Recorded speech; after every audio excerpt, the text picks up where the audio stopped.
Завершаем 99-й год. Да. Год действительно там очень хороший был. Тогда еще была попытка сделать первый Каспаров chess.com, в общем, в Израиле, но кончилась она тогда вместе неудачи вместе с этим интернет-доткомовским бумом. Но, в общем, все казалось очень хорошо складывается тогда. Ну, как всегда, когда хорошо складывается, значит, начинаешь... Жди беды. Жди, ну, по крайней мере, проблем. Дело в том, что все, конечно, было идеально, как бы, ну, действительно, пиковый момент такой, ну, в шахматах все было хорошо, и физическое развитие, то есть, когда пиковая физическая форма была все-таки там, 107 отжиманий на камеру все-таки, знаешь, то есть, как бы, вот все вроде казалось, вот просто сложилось. Но проблема-то, главное, не решена была, перед миром. Так, кстати, в 99 году еще одно событие было, вот эта партия со всем миром. То, что где там команда вокруг Ирины Краш сформировалась. Это, кстати, первые попытки были использования вот такого wisdom of the crowd, когда там все работали, там давали задания. То есть, вот, ну, я когда понял, что там проблема, то есть подключился тоже там Боря Альтерман, там израильский компьютер. То есть, на самом деле, мы тоже начали. Юра, естественно, Дахаян. То есть, такая по качеству, может, одна из самых таких вообще была лучших партий. Потому что там все работало с компьютером. Вот, столько было идей, там столько было всего найдено. Вот. Ну, вот в итоге там в какой-то момент там в самом конце уже в ничейном ферзевом эндшпиле. Ну, правда, такой, там, пешка против ферзя, там компьютер до конца не мог. Там две было пешки у черных, но моя была далеко, поэтому надо было говорить правильно. Что-то Ира Краш что-то отключилась один раз, и как бы они не угадали ход. Важно просто зафиксировать, что еще же был Лас-Вегас, который выиграет Халифман. Да. То есть там тоже... Чемпионат мира ФИДЕ. ФИДЕ, да. По нокаут-системе, да. Кстати, Крамник там опять провалится. Крамник там проиграл Адамсу, а Широв проиграл, по-моему, Несипиану. Причуды нокаут-системы. Да, я там как раз писал там свои комментарии. Там, значит, один из этих комментариев, он там, конечно, стал потом притчей во языцах, это о шахматах-туристах. Хотя, на самом деле, мне кажется, достаточно объективно оценил участников четвертьфиналов. Значит, я написал, что есть два фаворита. Это были Крамник и Широв. Там непредсказуемая Полгар, она там играла. Два очень сильных шахматиста. Это были Халифман и Адамс, соответственно. И туристы. Акопян, Мовсисян и Несипяну. Туристы.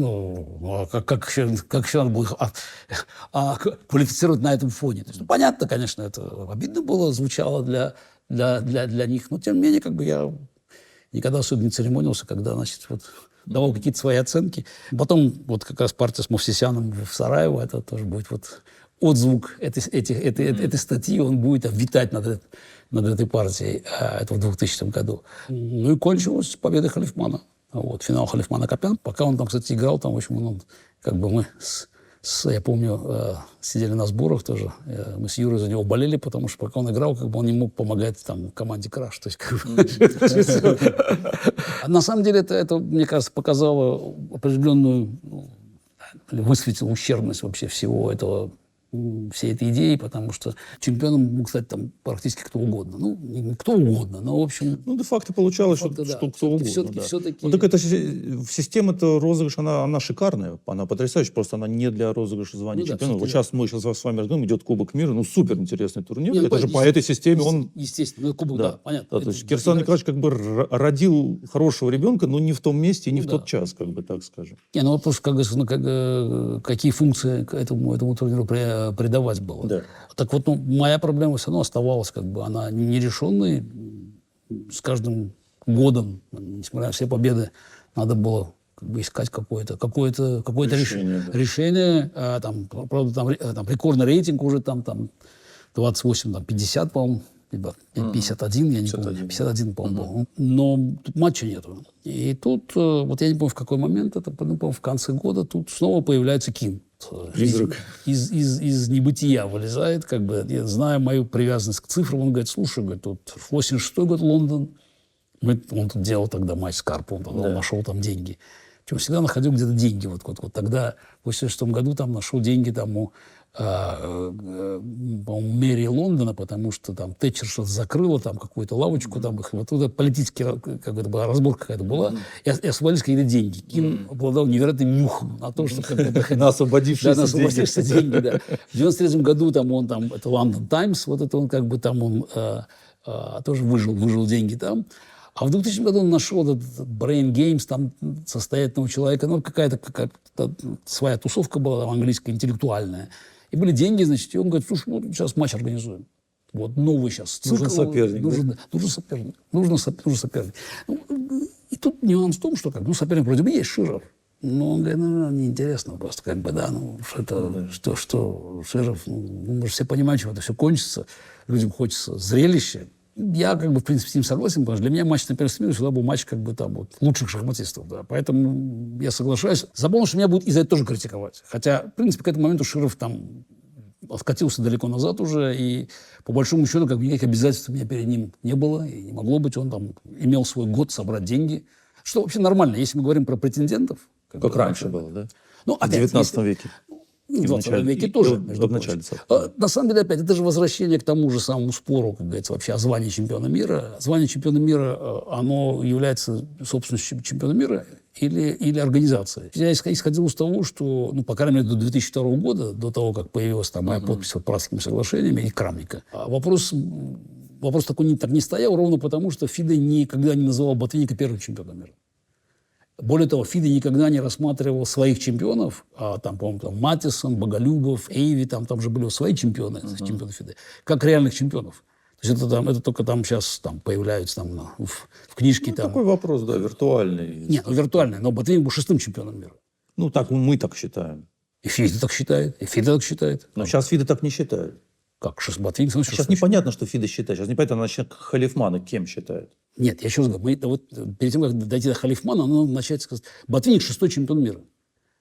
Что означает ровно одно, что ФИДE, как бы ФИДE стал организатором матча за титул, который был создан раньше. Да. Ну, правильно? Да, Он 6-й. Конечно. Ботвинник не стал первым чемпионом мира. Не стал. Значит, это означает, что ФИДE только организатор, а не владелец титула. Потому что у ФИДE были свои чемпионаты мира, которые просто были благополучно забыты. Я же говорю, там Матисон, по-моему, Боголюбов и Эйви. Если смотреть на чемпионов ФИДE, или там, в каком порядке они были. Вот. Это звания были, там, как бы, более того, по-моему, там и Эйви, Боголюбов как-то использовали их для матча с Алехиным. Я детали уже всех не помню. Но это с 24 года у них это существует. Но Ботвинник был назван 6-м чемпионом мира. Поэтому как бы никаких вопросов быть не может здесь. Как бы есть там... Сегодня Димки является 17-м чемпионом мира.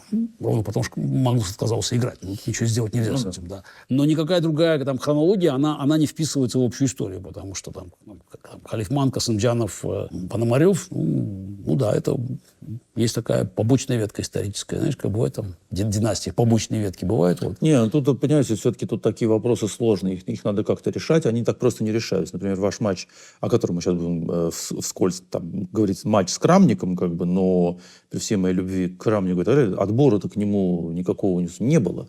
Ну, опять, секундочку, нет, это уже следующий вопрос. Нет, ну как бы, а как тогда, как-то нужно это все выстроить, какую-то логику, нет, понятно. Понимаете? А почему мы матч вообще чемпион мира? Крамника мы называем чемпионом мира? Ровно потому, что он выиграл матч чемпиона мира. Да. И все. Да. Ровно почему этот матч состоялся, это следующий вопрос. Но стать чемпионом мира можно, обыграв чемпиона мира, или выиграв матч, и чемпион мира уходит куда. Как сказано, Фишер не отказался играть. Там, или сейчас Магнус отказался играть. Там была система отбора. Как и почему Крамник играл матч, это следующий вопрос уже. Очевидно, что вот, как бы, матч на первенство мира все-таки должен, по идее, включать сильнейших шахматистов. Вот, в принципе, же так же это все было. Наверное, да. В стародавние времена все-таки, мы понимаем, там, может, какие-то были там левые матчи Стейница. Там.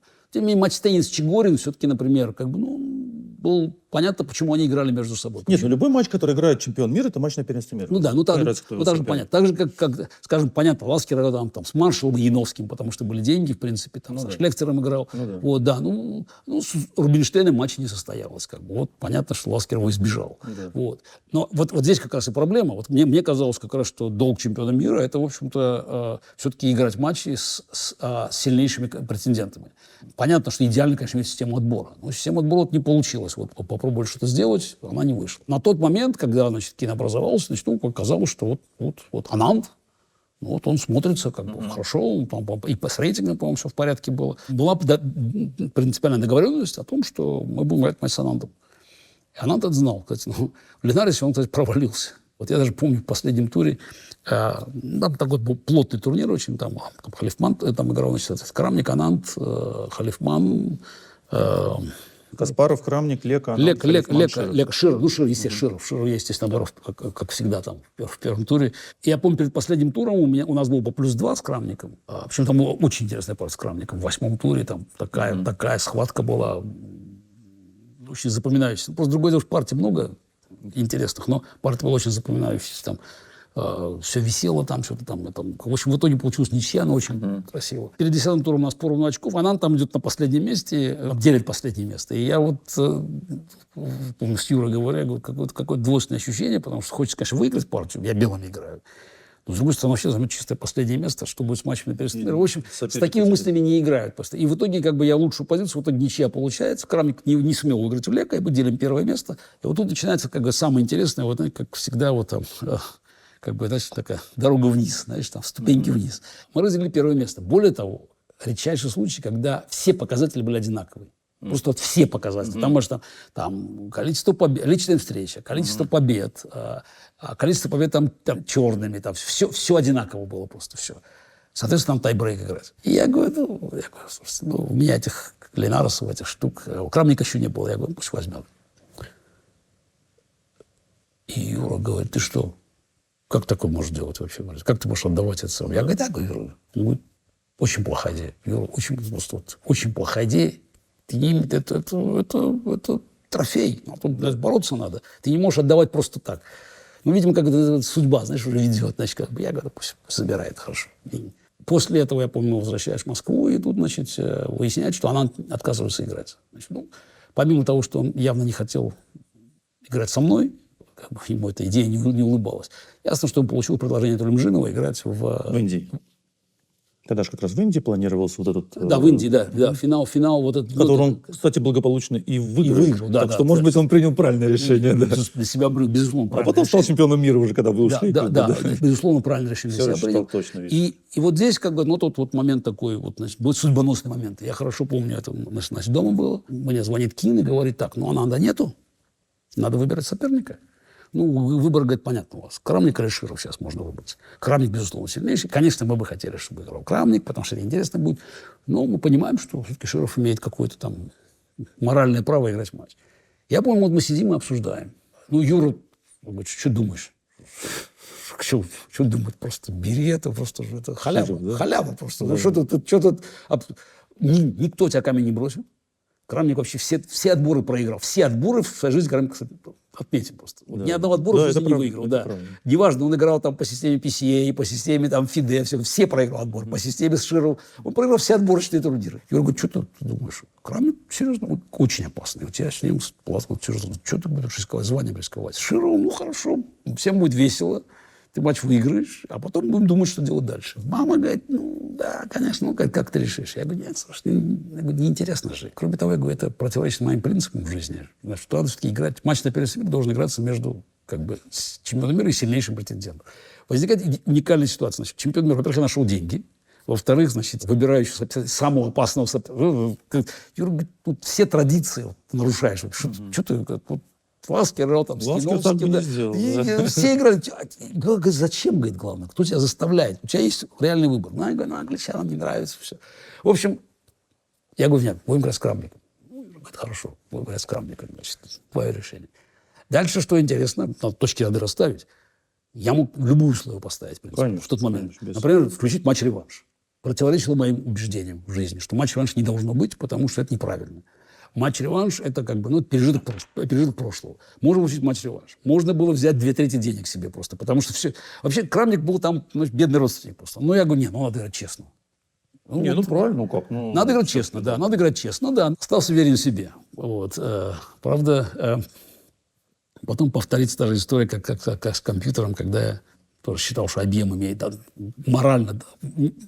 Третий матч не был включен в правила. Но тем не менее, я считал, что он 1-1 должны играть. Я помню, такая сцена была в плазе гостиницы. Значит, там, все об этом говорили. Я в лифте столкнулся с Чарльзом Бронсоном.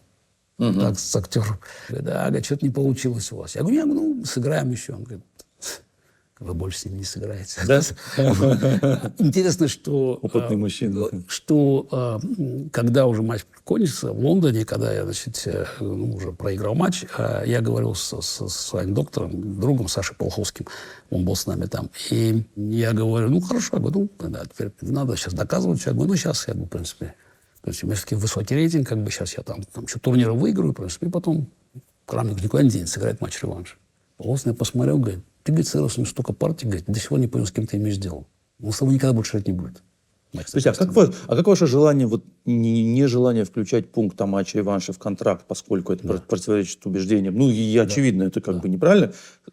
Как это сочетается с вашим желанием потом, после проигрыша матча, играть этот матч-реванш? Нет, играть.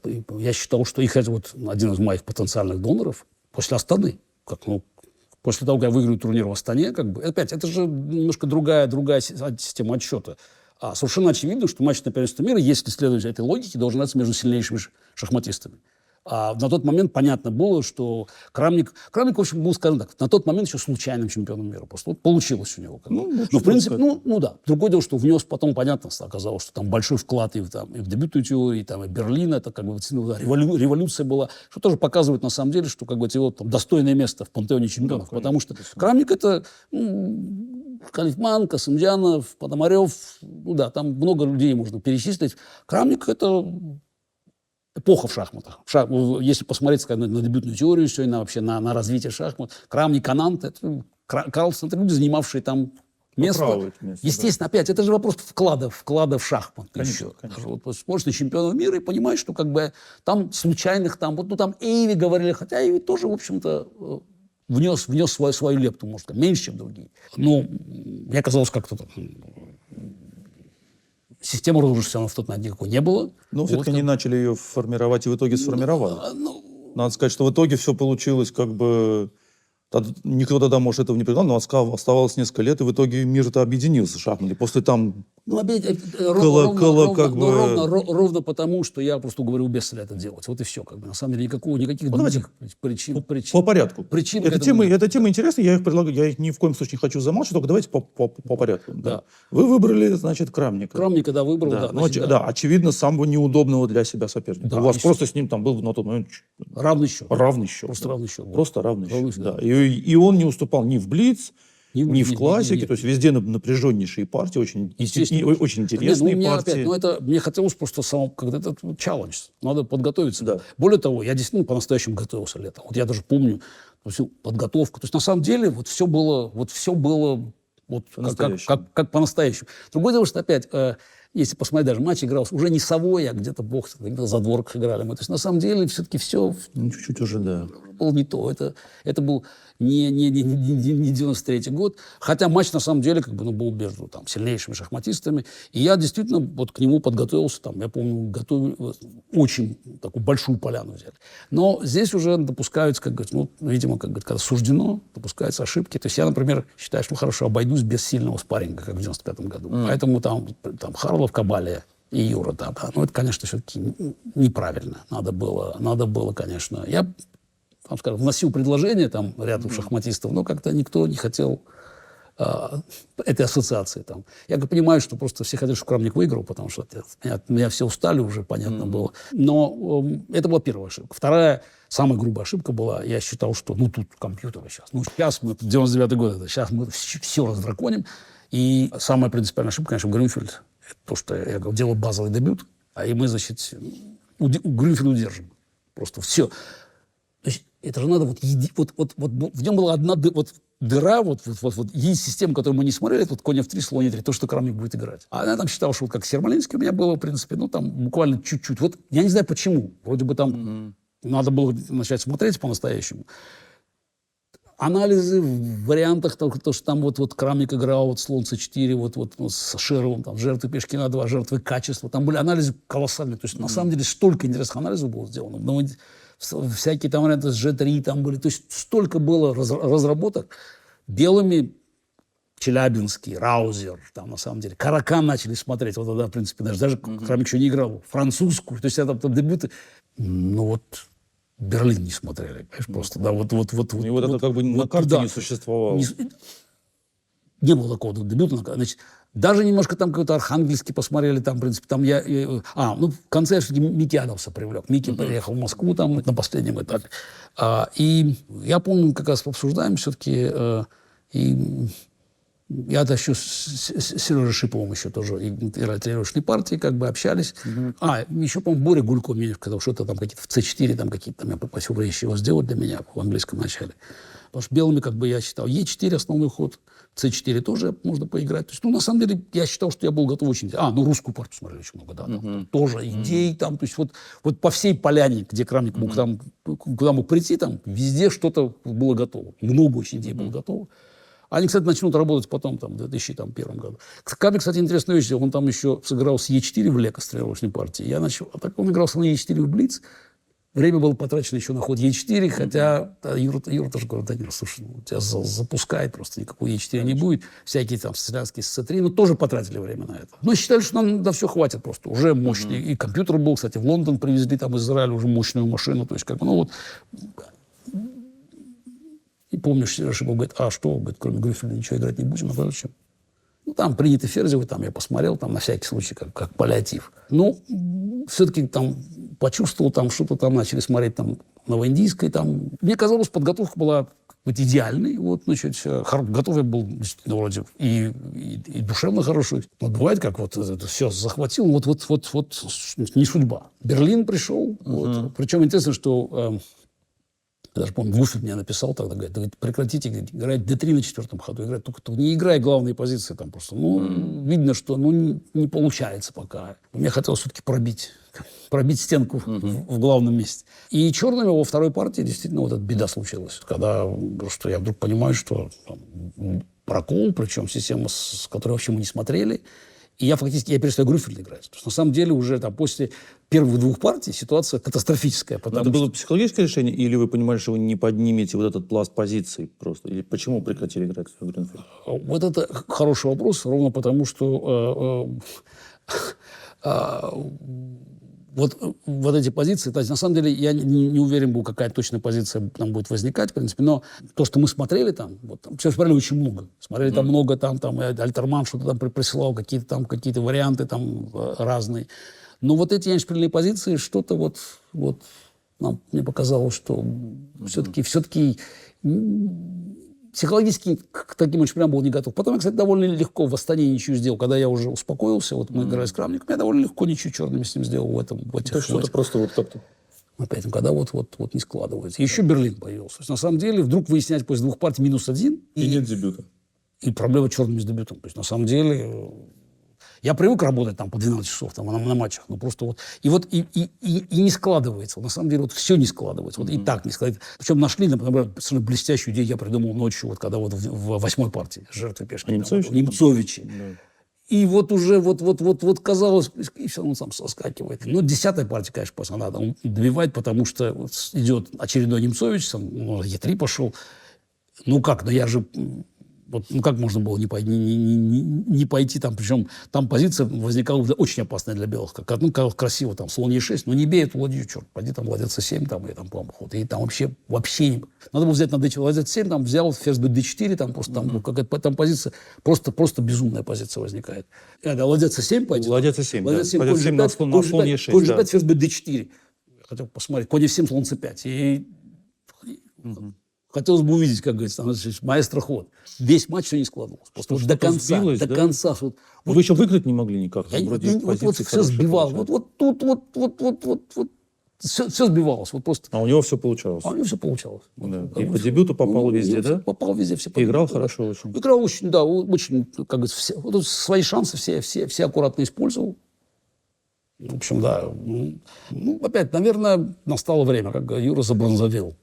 Вот эта его фраза такая. Там, причем у меня даже какие-то были мысли безумные. Там, я Волжский гамбит хотел сыграть. То есть, на самом деле, впервые не было гибкости перед подготовкой. При том, что времени было достаточно, и я мог бы спокойно те же Немцовича подготовить, в принципе, и D4. Но идей было много, на самом деле. Получилось так, что мы приготовили там большую территорию, в принципе, там 90% того, что подготовили, территория, на которой мы готовились, она... у него был маленький. У него был план, который кусочек. сработал, да. Абсолютно четко. Он был гораздо лучше, как говорится, психологически подготовился, как бы четко видел как бы концепцию свою. Потом, все-таки опыт 95-го года. В общем, Юра был прав, когда он еще говорил, что нельзя как бы ставить, как бы, все так на попа. Зачем, главное. Ну, так вот получилось. Но это был такой локальный конец света, или вы отнеслись к этому? На самом деле это такой шоковый момент был, в принципе. Но, с другой стороны, знаешь, как бы все же в жизни кончается. Как бы я в какой-то... Конца света не было, на самом деле, потому что, во-первых, я считал, что я все-таки сильнее в шахматы играю. В следующие несколько лет я буду пытаться играть матч на первенство мира, потому что я все считал себя сильнее. Более того, я, скорее всего, был сильнее остальных. До какого-то момента меня будет двигать вот это вот желание все-таки это доказать. А тоже интересно было. Никогда не поздно учиться. То есть, как бы, там, мне было 37 лет, ну, у меня был большой запас еще энергии, желаний. Кстати, много работы сделаем. В принципе, вот мы же сыграем с Крамником этот тренировочный, вот это показательный матч в 2001 году в колонном зале. Там будет классика, рапид и блиц. Я вообще не помню такого. Ну как, мы сыграли 4 партии классика, 4 ничьи было. Крамник явно на отбой там как бы. Вот я Потом с чем был рапид. перепутал матч 98-го. Это разные матчи были. Да, вот я сейчас понял, что А потом был рапид, я там выиграл первую партию, потом, значит, и проиграл шестую лучшую позицию белых. 3-3 стало, а потом в одну калитку загнал в блиц его просто. Что я думаю, для многих был шоком, потому что когда это еще миф такой, что я плохо в блиц играю, хотя так на самом деле результаты, если посмотреть... Нет, мифа такого, мне кажется, не было. Просто редко играли. Ну, редко, но тем не Миф, менее... что вы в них не играете. Тем не менее, как бы матч кончился в одну калитку, причем я очень хорошо играл. 6-2 был счет после 8-й партии. 6-2. Так, на всякий случай, просто к 8-й партии был 6-2, потом я проиграл 9-ю, и 10-ю не выиграл совершенно выигранную позицию. Вот, ну, было... Я даже помню, как там этот... Саша Жуков, который открыто болел за Крамником, вот, председатель комитета, он сказал, ну, прекрасно, все хорошо, играли наши ребята, все, значит, да. Ну, сначала один выиграл, потом второй выиграл, я так посмотрел, ну, Крамник как-то там выиграл одну партию все-таки, так я-то там серию выиграл все-таки. Получился этот матч, потому что Карпов отказался играть, потому что идея была играть тройной, 12, 13, 14 чемпиона мира. Но у нас всегда кто-то соскакивает. Ну, конечно, Карпов соскочил ровно потому, что как бы там Илюмжинов приплатил. Причем мне просто предлагали тоже, вот, естественно, пришел тогда Макаров и сказал, что ну, тут пора, тут Илюмжинов готов хорошо заплатить, пора играть. В этом я говорю, я принципом не торгую, как бы, какие разговоры. Я не рассматриваю это мероприятие как первенство мира, поэтому... Да, в том году как раз Анант выиграл у Широва финал в Индии. После 2000, вот, значит, а потом 2000 год, если говорить как бы, про конец жизни, мы играли в Вейконзе. Вот, если говорить про 2001 год, я помню, что я там тоже взял первое место, но уже плюс 5 было. Там, плюс 7, плюс 6, плюс 5 у меня было. Ну, хватило этого. И я помню, я на закрытии сказал, там, не удержался, сказал, что, ну, турнир показал, что бывает жизнь после смерти. Так, Afterlife. А 2000 год, кстати, начинался там довольно неплохо, потому что, ну, как серия побед продолжалась. Во-первых, Вейконзе было и Сараево. Все-таки, да. Кстати, Сараево 99 год мы тоже забыли еще указать, что был 99 год Сараево. То есть, если говорить про серию, было Вейконзе, Линарес, Сараево, потом снова Вейконзе, снова Линарес, снова Сараево. Ну и потом после матча там будет еще Вейконзе, там Астана будет, Линарес, что-то я еще забыл. Это должно быть 10. Я просто... До Праги 2002 года вот как бы так все складывалось идеально. То есть если в турнирах опять, ну вот тут провал только как в центре диаграммы. А в Вейконзе 2000-м, ну там были какие-то интересные партии. Вот, ну, партия, ну, с Морозевичем. Да, можно все-таки новый такой, новое не совсем лицо. новый, как бы, да, значит, ну там интересно, значит, что, значит, ну, он традиционно играл славянскую, ДЦА-4, слон F5. Я конь Е5 уже начал ходить, потому что мы с Юрой начали смотреть. Это, кстати, Юра на этом специализировался. Вот это Е6, F3, слон Б4, Е4. Это много там анализов было. Вот. Ну, Морозевич конь d7 играл, значит, конь c4, ферзь c7, g3, e5, de, конь e5, слон f4, конь d7, слон g2. И здесь он быстро пошел g5. Вот. Ну, кстати, сейчас здесь главный ход. Ну, типичный Морозевич такой. Ну, пришлось задуматься серьезно здесь. А типичный Морозевич, это вы что вкладываете? Ну, неожиданные такие интересные ходы. Как бы, вот, ну, всегда какая-то Изюминка. свежесть какая-то есть, вот, в принципе. Ну, надо сказать, что, конечно, действительно удивительно. Позиция стояла там со времен там, матча Алехи Нейви. Ну, Вот что же такое? 5 никому в голову не приходил. Вот, там играли там, знаешь, F6, ладья D8, там как-то, ну, G5 никто не играл. Вот. Я вообще сразу понял, что серьезно очень все. Я так посмотрел там, конь E5, ну, слон E5 сфер, D4 что-то, я не знаю, конь E5, конь не нравится мне. И довольно быстро понял, что самый лучший ход, конечно, да, вот, по крайней мере, я свои плюсы имею. Конь E3, G в конь F5. Значит, там рокировка, ферзь C2.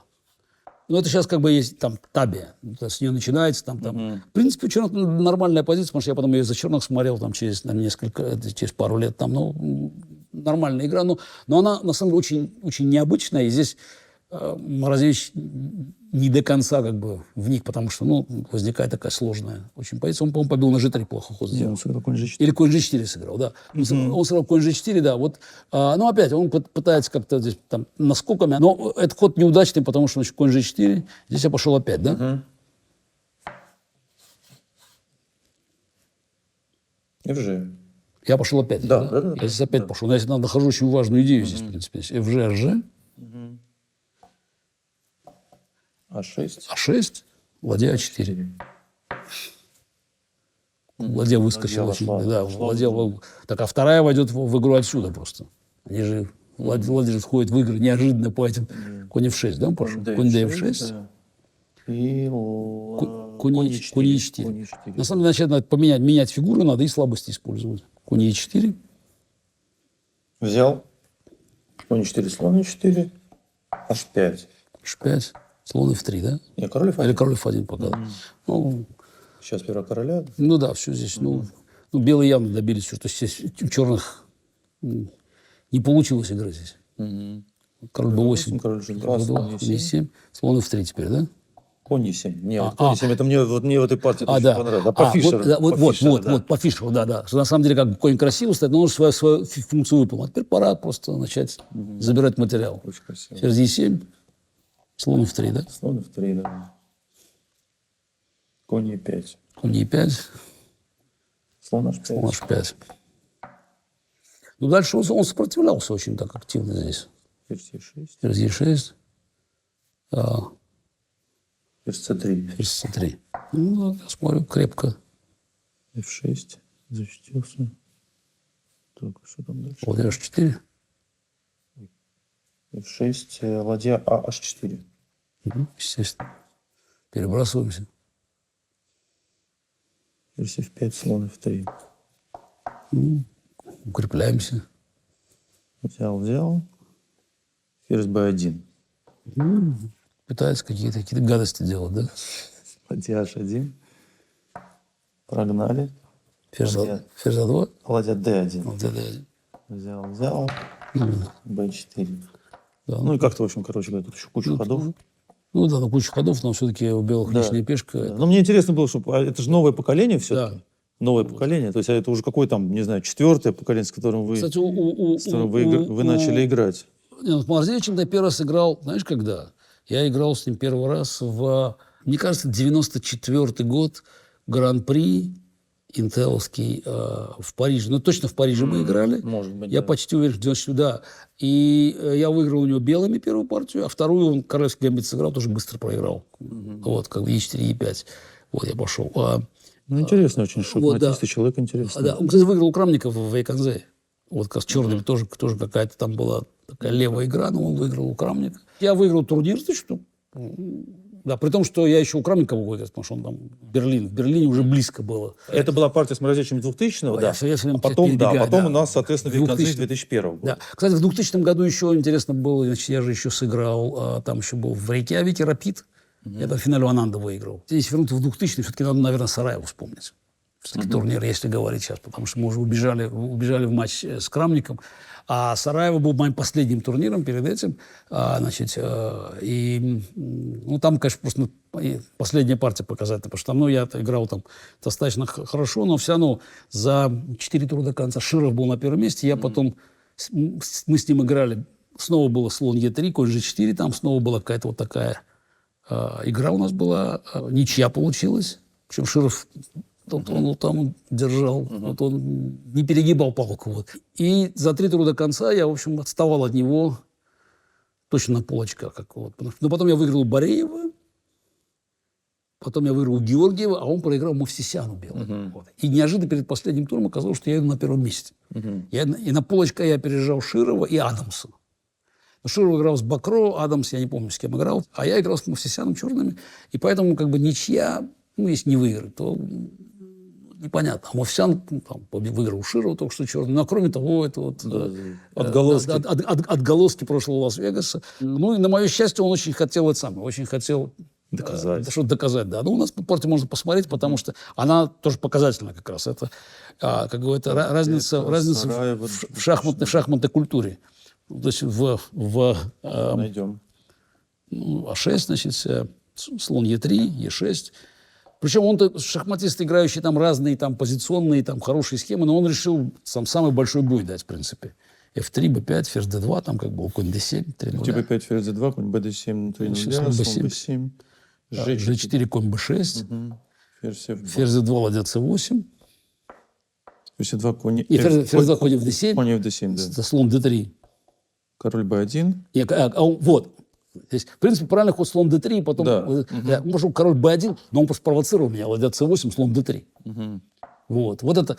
И для меня вообще вариантов разговора не было, конечно. Я просто побью на c3, потому что как бы так надо играть в шахматы. То есть опять, это уже как вот тебя воспитали просто. Для меня здесь вариантов никаких нету форсированных. Просто я считаю, что эта позиция, она уже очень хорошая, потому что пока на доске тут ферзи, миттельшпиль, что ладья, что конь, какая разница? И то фигура. Вот. А только у белых открытый король. Поэтому все остальное уже не имеет значения, потому что у ладьи пока линия не действует, потому что это конь с А4 ничуть не хуже, чем ладья на H1 стоит. Вот. А у белых король хуже. Все остальное уже не имеет значения. Дальше просто надо как бы найти правильный способ это все сделать. Значит, я пошел ферзь c7, значит, он пошел конь e2 здесь, да? Да. Конь А4, да? Я пошел слон e7, там H4. G5 он сыграл. Или G5. G5 2-0. 2-0. H4, конь А4. Конь А4. Так вот, после партии, значит, он когда уже смотрели, он говорит, так я сыграл много партий с Ван Велли в блиц. Убедительно. Да, в блиц, значит, да. Но Ван Велли never castled. Никогда не рокировал. Вот это еще один показатель. Просто они говорят блиц, а как не рокировать можно? Ну, здесь же атака будет. Понятно, но зато вот тут... То есть, опять, я какие-то вещи делал просто автоматически. Я же не мог здесь все посчитать. Мне совершенно было очевидно, что эта позиция у черных хорошая. Я не знаю, лучшая. Но она хорошая, потому что атака белых... Понятно, белые тоже будут атаковать сейчас. Тоже будут атаковать, и это тоже достаточно опасно. Не будем, как говорится... Но мы здесь должны быть быстрее.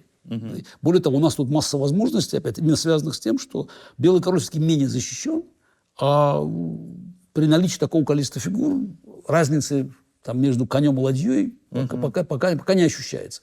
Более того, я говорю, этот конь там выглядит очень, очень интересно. Значит, я пошел здесь... Слон c1 он сыграл, да, после коня 4. Слон c1. Я не уверен, что хороший ход сделал, как бы, но он просто считает, что... Опять, не очень хороший. Да. Надо торопиться белым было все-таки, как бы, да. Но он профилактикой начинает заниматься. Конь e5. H5. H5, D5, да? Да. Мы начинаем открывать все. В конце концов. Вот. Ферзь H2. Ферзь H2, слон D6, да? Вот, видно, что уже черные все-таки начинают двигаться. Ферзь H3. Ферзь H3. Посмотри на ферзя, куда здесь? Да. Где здесь B4 пошел? Конь CD B4, да, по-моему? Конь D3, да, CD B4. Вот здесь ровно то, о чем я говорил. Неважно, как материальное соотношение здесь, потому что белый король полностью открывается уже. Все, здесь сейчас по линии все-таки ферзь тут, король тут. Да. Значит, да. ЦБ он сыграл. ЦБ. Харакири. С другой стороны, С4 надо было ходить, что ли, здесь. Но там тоже позиция, по-моему, конь С3, по-моему, очень сомнительная же. Если я правильно помню. С4, по-моему, конь С3, да? ПЦ-4, ДЦ, Или ДЦ, БЦ, конь С3. ДЦ, G6, ЦД, Ладья Д3, Ладья С8. Ну, там... Тут видно уже, что... Ну, не, ну, опять еще, черный быстрее, как бы здесь. Просто черный реально быстрее. Вот. А тут ЦБ побилась на Б4. Да. Слон Б4. Нет, ЦБ Ладья С8. А Ладья С8, да, о, здесь же теперь же сейчас начинаем сюда нападать. Ладья С8, король А1. Король А1, ДЕ. ДЕ. Ну теперь еще есть красивый ДЕ, теперь вариант. Теперь на Фе слон Е4. Так и есть, да. Да, Фе слон Е4. И теперь брать нельзя слон Е5, конь Д4, бьем на Е4, ферзь 1 мат. Здесь просто слон Е4. G6 он пошел здесь, да, по-моему? Да, G6. Слон Взял, да. Слон H1, G. Ферзь H1. Ферзь H1. Слон Слон B4.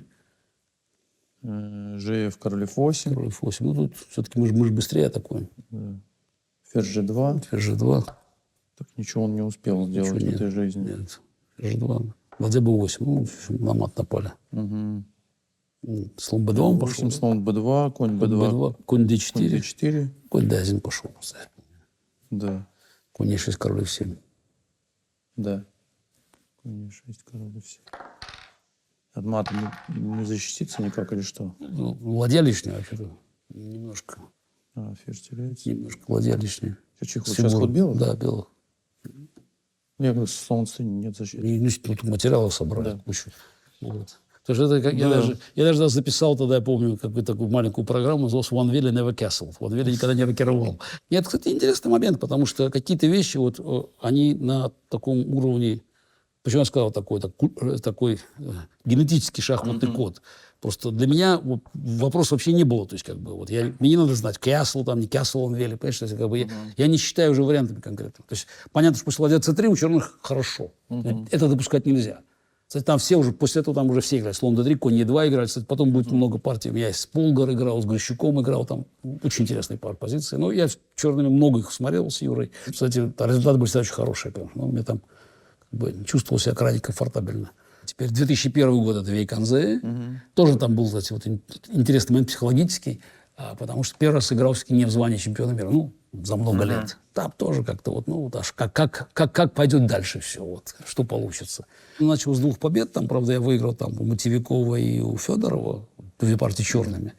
Ну, как-то все так уважительно посмотрели, что... А потом с Анандой была интересная партия, мог выиграть тоже белыми. Потом, по-моему, с Васей была ничья, по-моему, в 4-м туре, тоже такая короткая, боевая. А потом не выиграл у Крамника, кстати. Там. Причем, интересно, ну, у меня был там небольшой период в Берлине, но Крамник просто подставился в один ход. Просто вы не заметили? Ладья H5, G4 сдался сразу. Да. Я все равно, видимо, выигрывал там. Все равно выигрывал. Но просто интересно, напряжение такое было, что были постоянные подставки. Хотя там, я помню, Юра там меня хвалил. Ну, там какие-то ходы, там B4, может быть, хорошо играл. Но на самом деле, вот впервые, на самом деле, уже начал к Берлину пристреливаться. Астана же не случайно будет. То есть я уже вот паники лондонской не было. И у Крамника начались проблемы со мной вот в Берлине. Потом был Линарес. Яркий турнир, ну, там, правда, там не было ни Крамника, ни Ананды уже, они все, как бы, все там соскочили. Значит, там играли, получается, кто там играл? Лека, Карпов играл, что Карпов там играл. Лека играл, Карпов играл, да, Грищук играл, первый раз я с Грищуком играл, вот, Полгар играла. Ну, и вы там выиграли как-то очень жестко. Нет, я там выиграл очень сильно, я выиграл +5 там турнир, а все остальные набрали по -1. Да. Вот. Но Линарес уже немножко начал задыхаться, да, как турнир? Ну, почему? В 2002 году все просто тут была когда пересменка была, а потом все вернулись обратно. Там, так как у меня был +5, у всех было там по -1, у остальных 5, то я с Сараван как бы там саркастически заметил, что впервые в жизни Каспаров занял предпоследнее место. На тот момент. Но там были такие яркие партии. Кстати, у Грищука выиграл 2 партии. Очень интересный партий. Ну, первую особенно там вот черными. Потому что это все-таки такой был первый опыт общения. С Карповым, значит, опять пришлось играть 2 партии. Ну, да. Но это были последние ваши партии в классику. Да, последние партии в классику были. Ну, все-таки игровой период большой был все-таки. Карпов на тот момент уже... Ну, сохранял, конечно, практические навыки, но я готов был, я помню, в Каракане, вот с конь C3, мы там с Юрой там, вот, в острых вариантах столько там, ну, часть идей уже, то, что осталось подготовки к матчу с Крамником. Ну, и напор был большой. Ну, в принципе, я все равно, вот, 2001 год я играл с напором. Вот, после Вейконзе я уже обрел, как говорится, уверенность. Линарес в одну калитку весь прошел, а потом выиграл еще этот Рапид. То есть, на самом деле... Не, ну, конечно, играли. 2001 год, да. Ну, и потом... Нет, на самом деле, как бы, там... Ключевой момент в 2001 году это Астана. На самом деле, там впервые с Крамником, как бы, ну, тоже, ну, Вейконзе был, в Астане встречаемся. 6 человек, 2 круга. Вот тут, ну, там Садвакасов играл, вот, еще, значит, Крамник, я, Широв, Морозевич играл. И Борис Абрамович. И Гельфанд играл, да. У Морозевича был очень хороший с партией черными, кстати, очень хорошую боевую партию выиграл черными. Выиграл 2 партии у Широва, да, буднично. К сожалению, с Адвокасовым не получилось. 2 ничьи с Адвокасовым сделал. Причем там на грани был в обоих партиях. С Крамником была первая ничья. С Гельфандом было 2 ничьи было, да, значит, да. Как раз во французском мы там идею применили. Но, в общем, Гельфанд там, который перед матчем с Крамником там продумывал, он там нейтрализовал, там, пожертвовал ферзя за ладью слона, там как-то там обустроился, там, укрепился. А у Крамника там все, тут он как-то там все подобрал аккуратно. И вот последний тур. У него полочка больше. Я играю белыми. Но мне кажется, вот партия на самом деле была очень важной, потому что она, ну, как бы, она должна была не расставить точки над «и», но, по крайней мере, определить, как бы, знаешь, вот положение в иерархии. Все-таки ну, чемпион мира должен турниры выигрывать. Вот эта победа моя, она на самом деле, вот, ну, я просто даже помню реакцию, там, скажем, потенциальных спонсоров. С точки зрения, там, скажем, американца, которому интересно там, поддержать спортивное состязание, матч на первенство мира, моя победа в этой партии просто определяла неизбежность матча, потому что, ну как, не может чемпион мира носить звание, когда совершенно очевидно, что он уступает кому-то, причем уступает серьезно, и особенно после такого чувствительного поражения. Вот просто. Но это было, наконец, мы пробили стену. Слон b5, конь f6. Значит, здесь... Ну, у меня там уже много идей было, очень много смотрели. В принципе, я сказал, уже в Вейконзе были у Крамника проблемы. Конь f5, ферзь d8, король d8, значит, конь c3. Вот. Там, на самом деле, там вся же теория складывалась только тогда. То есть тут постепенно... Да, и сейчас там уже все знают это. А тогда, в общем, каждый сантиметр хода давался с огромными проблемами. У нас 6 пошел. 6, да. Ну, значит, Крамник постоянно его что привлекало, что может по-разному ходить здесь. Вот, когда можно так пойти, так пойти. Он на самом деле понимал, я все-таки очень конкретно готовлюсь, и в чем проблема была, что я все-таки пытался систематизировать вещи, а это практически не систематизировать. То есть, ну, здесь нужна концептуальная... И малейшие изменения могут привести как бы к необходимости менять план. И я достаточно, ну, надо признать, не гибкий был здесь. И вот это меня подводило. То есть, поэтому выбор Берлина был очень хороший. Но здесь у меня все-таки какие-то идеи были, h6, ну, h3 пошел. Как бы. По крайней мере, это мы уже знали, что эти ходы обязательны. Хотя сейчас, по-моему, играет h3 играет даже до этого, до конь c3. Слон d7, b3. Да, ну такой порядок ходов меня... Ну да, здесь шли король Е8, он пошел сюда теперь. Потому что король С8, там как раз вот то, что Микки Адамс придумал перед 9-й партией, там у нас уже были идеи, ну король Е8 ход новый. Ну тогда опять слон Б2, значит, ладья Д8, ладья Д1, ладья Д1, конь Е7 пошел. Все назад. Не, ну как, в принципе, дальше как бы он укрепился, сейчас собирается коня переводить куда-то. Вот, и здесь надо решить, куда было ставить, как говорится, мне свои фигуры. Вот, значит, я здесь пошел. Куда пошел? Конь. Нет, конь Е2 я пошел. Ладья Е1. Ладья Е1 пошел. Ладья Е1, конь G6. Конь Е4. Вот, да, и здесь... тут у меня уже идея мелькнула в голове, что конь Е4. Вот. Крамник довольно быстро конь F4 пошел. Да. Ход, видимо, проигрывающий. Ну, по факту оказалось, что да. Видимо, проигрывающий ход. Я не помню, как это правильно было играть. C5, можно было. C5, может быть, да. Но конь F4 ход напрашивается. Еще один ход, и черные добивают своей цели. Как бы все, они укрепляют здесь. Я сделал с большим удовольствием ход здесь. Вообще такой редкий ход. То есть черные сделали все, чтобы укрепить там поле Е6. Пойти Е5, Е6, конечно. Здесь. Прорыв, как называется, прорыв в самом укрепленном месте. Да? Ну, реально в самом укрепленном месте. Да. Ну, я говорю, так и называется. Прорыв, шахмат. да. И этого хода Крамник не видел. Вот. И здесь, конечно, он впадает. Ну, другое дело, что особенных ходов нет у него здесь. Потому что там слоном брать нельзя, коня в 6 шах просто. Сразу белый выигрывает. Слон здесь, коня в 6 шах. ЖФ там забираем ладью, король 7, слон на 3 тоже на d8 забираем. То есть поэтому брать только надо конем здесь. Брать пешкой тоже слон Е5 плохая, брать конь конем брать. И здесь, вот здесь, конечно, здесь надо было ход какой-то сделать совершенно безумный, да? Надо было мне сделать. Слон Е5. Надо было слон Е5 пойти, да. Вот, это компьютер. Да, я так не люблю такие ходы. Да. Слон Е5 и на ладья С8 чуть ли не слон F6, да, по-моему? И на ладья С8, да. Нет, на ладья С8... Нет, на ладья С8 конь H4. Конь H4, да, конь H4. Да, и пока F6, и дальше фигуры подводить все. Вот.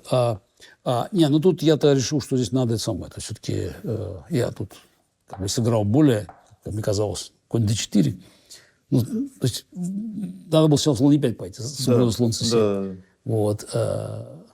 Там причем важно, что после слона e5, слон e7, теперь то слон g7 есть ход. Конь g7, конь f6. То есть он на самом деле все. Так ты понимаешь, что это достаточно логично. Слон e5 сначала сыграть, а потом коня на f5 вести. Я пошел конь d4, пошел ладья g8 здесь, да, кажется. Или c5 пошел.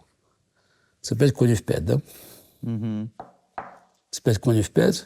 Ладья h7 приходится ходить, да, здесь. Вот. Слон f6. Слон f6. Нанес, да. Ну, красиво. Красиво. Слон f6, ладья c8, слон bg7, да? Да. Вот. Слон g7, слон g7, конь g7, ладья g7. На самом деле, позиция не ясная. Не ясно. Конь f6, король e7, конь d7, ладья d8, конь e5, ладья d1, ладья d1. И здесь пошел Крамник конь f4, конь f4, король h1, да? Да. Вот важный ход. Кстати, я увидел, почему я сыграл король h1, потому что как кажется, что черный отыгрывает материал, король h1 брать нельзя из-за конь d3. Важно, только сюда надо пойти королем. И здесь. На конь g2 ладья g1 выигрывает, а на ладья g2 конь d3. Вот. То есть поэтому важно сюда было уйти. Вот, тем не менее, позиция не ясно. Ладья g5, да, пошел? Да. Ладья g5 сыграл Крамник, конь g4, ладья d5, да? Да. Ну, кстати, это типичная ситуация. Черные как бы все это сдают здесь, но белых пешки тут слабые, и ясно, чем оно все кончится. Я хожу ладья Е1 шах, здесь. Понимаешь, менять нельзя. Король F8, побил на H6. Ладья D2. И я пошел здесь ладья Е5. Вот это сильный очень ход. Вот я очень гордился. Ход ладья Е5 сделать. Он, правда, не выигрывает партию, но создает большие проблемы. Вот. Здесь Крамник ошибся, да, если я не ошибаюсь. Ладья F2 сыграл, да. Это плохой ход. Зевок. Да, вот ладья F2 плохой ход, а правильно было ладья... Король G7, что ли, был правильно? Ладья C2, как король G7, ну тут опять все это. Ну да, правильно было. Но опять все-таки тяжелая партия, в принципе, он уже ладья F2, ладья F5. И выясняется, что клиническая проблема. Связка король G7, конь G4, конь G4. Но он побил на G2 уже, потому что иначе просто терять. Ладья G2, ладья F4, ладья C2, ладья F2. Вот. Ну, пешку ферзь я все-таки провел. Ну, не провел, просто дальше. Это безнадежно. Да, естественно, конечно. Естественно. Я был очень горд партией. Все-таки это такая победа. Вот. Еще в Берлине.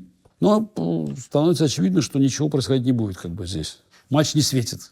И поэтому как бы моя энергия начинает в другую сторону уходить теперь. То есть, потому что я считаю, что все-таки я имею право играть матч на первенство мира.